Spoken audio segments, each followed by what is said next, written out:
That is a lot of torque. Welcome back to the Torque Test channel. We've been testing cordless drills with a custom dyno brake that spits out torque with some new automated upgrades for today, as well as power dynos for high and low speed to see how many watts out, or basically horsepower, these things generate. And we got a spicy one for you today. This was a lot of fun. Last time we tested some seriously monstrous drills, including DeWALT, Milwaukee Flex, Makita XGT, and many of you wanted to see also likely powerful, maybe more wallet-friendly options, but even more of you wanted to see even more powerful and expensive models tested somehow to try and upset the rankings even further. So today we have the most powerful drill in the world. Not my words, those are Bosch's words, famously said about this Profactor drill, but we have the technology, so let's find out once and for all on that front. And a drill that definitely meets the higher cost requirement, as it somehow costs more than Festool, German Metabo, Fine, Hilti. It's the new Snap-on CDR 9050, which goes for just shy of 1,000 buckaroos as a kit. This should be fun. Now we have the Snap-on, their latest hammer drill, thanks to a viewer by the name of Nick, who reached out and basically said, I'm curious in the name of science to see what it makes. No guarantees, I said, as with Snap-on, it can be feast or famine in cordless sometimes, you never really know. And in this case, your dollars are going to a USA-made drill with a nice feeling Japanese chuck at 8 inches long, which matches exactly with our other main contender on the day. So basically as compact by Snap-on yardsticks as it gets, from what we're used to handling. We'll be using Snap-on's latest 5 amp hour battery that they recently came out with in order to hit its specs of just 470 inch-pounds. The lowest rating I've seen on a full-size 18-volt drill. The Milwaukee is 1400 inch-pounds, for example, near 1000 up on that, but those are all fantasy land numbers. That would be 233 foot-pounds at your wrist while you're holding on to this. So maybe Snap-on's just the only brand playing it straight. In steps our brake dyno that registers foot-pounds of torque the same way, whether it be torque from a drill or torque from a torque wrench, it doesn't care. One critique I haven't wanted to admit likely holds some water because we do at least 5 test runs and we've been getting consistent figures, is that this should basically be a motor versus motor sort of deal, remove all human elements here. So we bought a 12 RPM high torque gear reduced motor and wired it up for this use. That's 5 seconds to fully turn one time that thread forward, advancing it just 1/16 of an inch into that master cylinder brake. And this worked a treat. We went back and checked past drills to update data if needed, but mainly what we gained here is great consistency in removing the human aspect. It does make sense. So Snap-on's median test up first, and the other red brand they are so often compared to in cordless, as well as some other top names.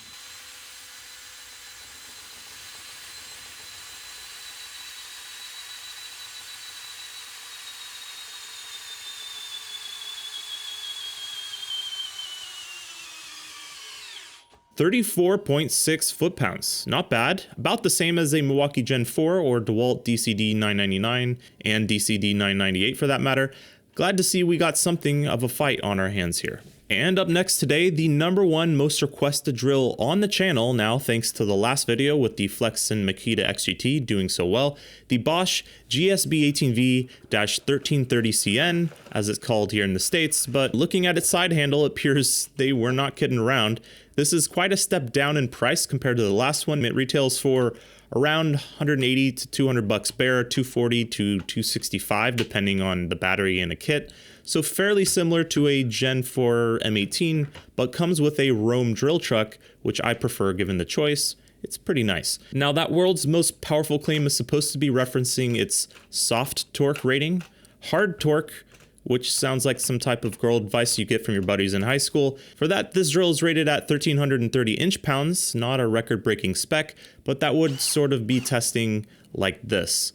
Well, they do it with like a stack of beveled washers, but it's equally useless as the stack goes in our opinion. Who's using a drill like this?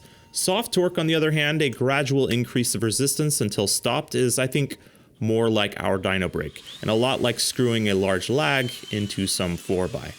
But if by most powerful they mean instead running power like DeWALT prefers to advertise, we have the equipment for that as well coming up. It's a bit more bulbous and long than some of the drills at the top we've tested for a 2-speed, just under the length of a 3-speed DeWALT it is. But under the hood, you get a lot of features. Bosch's Toolbox app connectivity capable anti-kickback that shuts the drill off when the bit catches on something, a feature you might need on the world's most powerful drill, and something other brands we've tested like Flex and Milwaukee have, but the snap-on here is definitely lacking, so you might notice that. And it has built-in presets for angles like 45 degrees. You press a button to tell it you're in a level frame of reference. Then it has a light on the top that goes yellow when you're near 45 and then green when you're at 45 for drilling. That's pretty cool. For 180, 190 bucks, this doesn't even need to be the #1 drill in the world with this kind of rap sheet. But let's get into the stuff we can measure, like our form of soft torque, the dyno brake, using their 4 amp hour core battery first to compare best with the others on screen so far. Let's see it.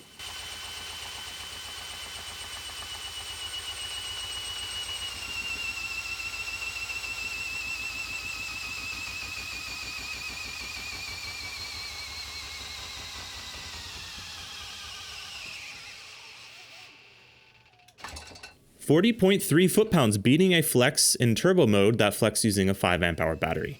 Oh, and that motor-controlled master cylinder is working a treat. Here's another run we didn't set the peak hold function for, another exactly 40.3, which is also a median run for this.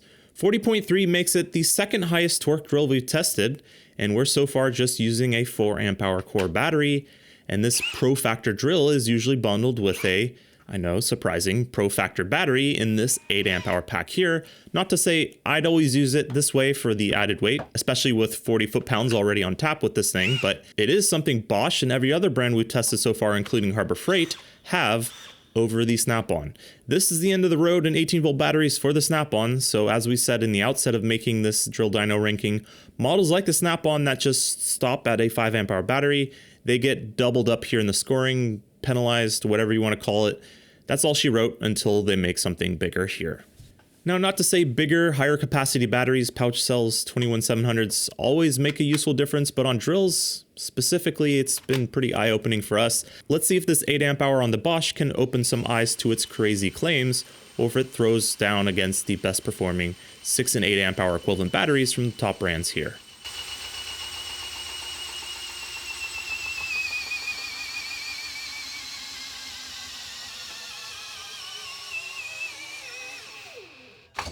.55 foot-pounds. Yes, 54.95 foot-pounds, and it got a little smoky after doing this 5 times, beating both the XGT Makita, that didn't improve with a 4/8 amp hour battery, and the Flex with its 6 amp hour stack lithium pouch battery in turbo mode. Making it the torquiest drill in the market. You'll be needing that massive side handle and anti-kickback, well, at least from what we tested, but this list includes some serious top hitters because you guys are sick, have a problem, and want to use 8-inch hole saws apparently. But hey, I'm here for it.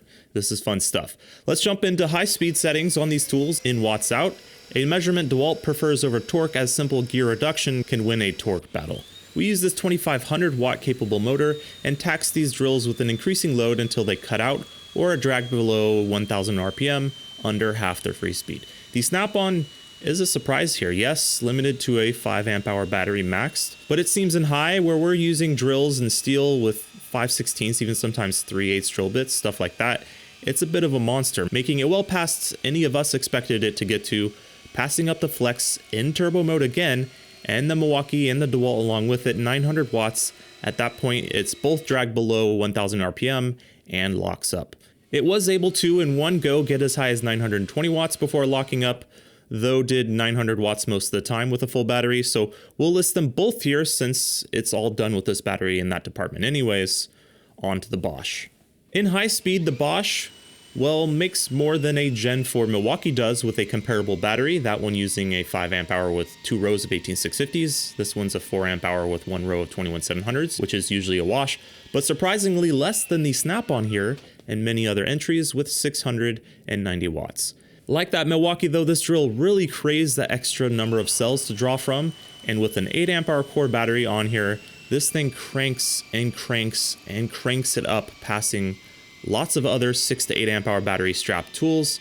Well, really all of them. Not just a torque monster, but a powerhouse as well, as in running power, 1070 watts, a new record on the channel, and once again beating the Flex and Makita XGT.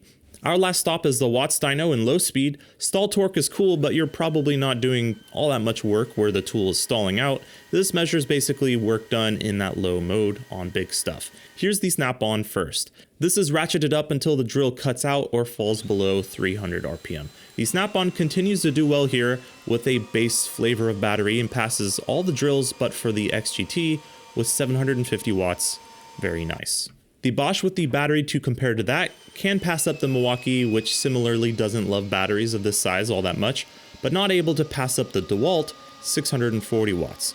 You're not going to be seeing this with every tool, and many times like with impact drivers and compact impacts, many mid-torques even, it's not worth the extra weight, but on drills, especially some drills like this, the battery it craves may be a bigger one with more cells inside to share that load. The Bosch, once again, hits a record level of watts out, this time by far over the others. This thing slaps. 1020 watts in low. We don't even need to total all of this to confirm for you that this is the most powerful drill in the market. Doesn't matter if they were talking only torque or only running power. Whatever it is, bing, bang, boom, every category. Now, does that make this the best drill overall looking at all angles? Let's take a look with these two models totaled. Weight is a downside and thus marked down on the tools here, sort of doubling up this figure on our new rankings you can find in this tab if you have our rankings, and we'll see this updated. Their torque and power runs are turned into points as so, with some real bangers from the Bosch here.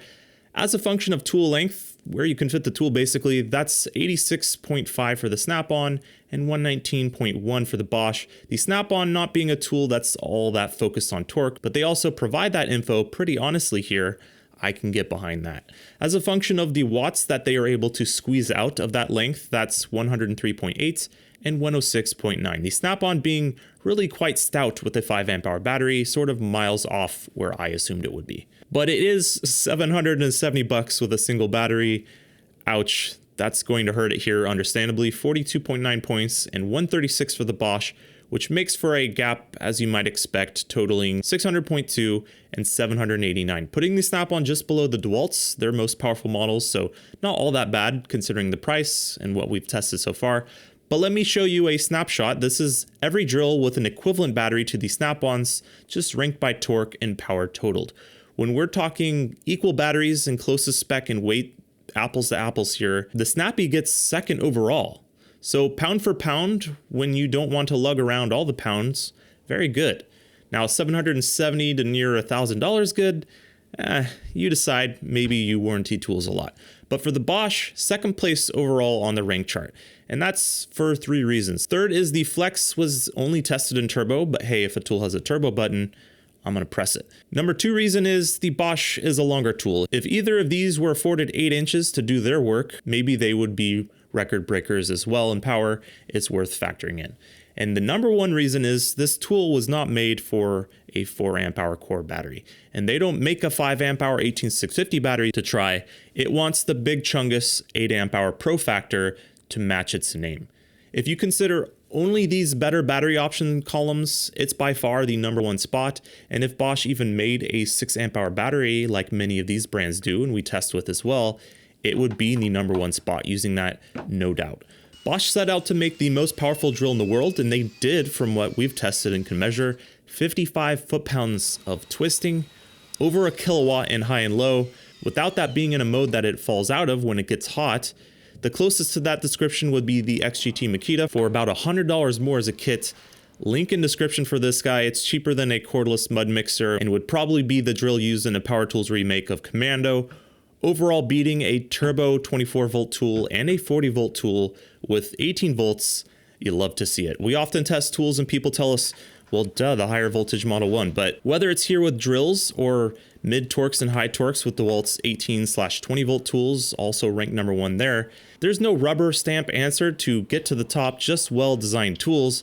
And this has some cool added features to boot. Appreciate you joining us. We make episodes at least every Friday. Click subscribe if you're feeling frisky. Thanks for watching.